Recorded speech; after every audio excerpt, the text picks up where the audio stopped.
Hello, choosing a distributor.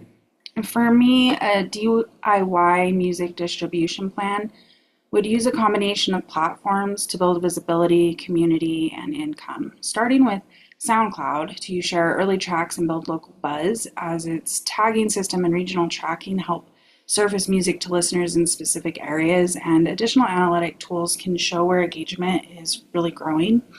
Reddit is a great tool to share SoundCloud, as is most other social media platforms.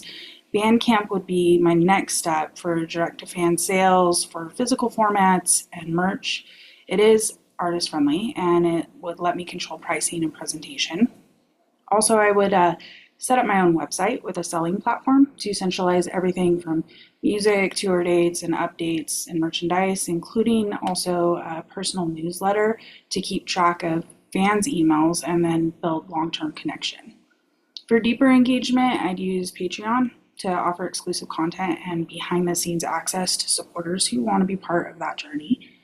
I would make sure to monetize all of my social media platforms where possible, whether through ad revenue, affiliate links, or exclusive content, and ensure that any music samples that or short clips that are available to use are fully owned by me and protect my rights. Finally, I would use CD Baby for broader distribution, from getting my music onto Spotify or Apple Music or any other major platform. They also handle ISRC registration and sync licensing if you opt into that. And then this multi-platform approach would give me flexible control on multiple revenue streams while staying true to the DIY spirit.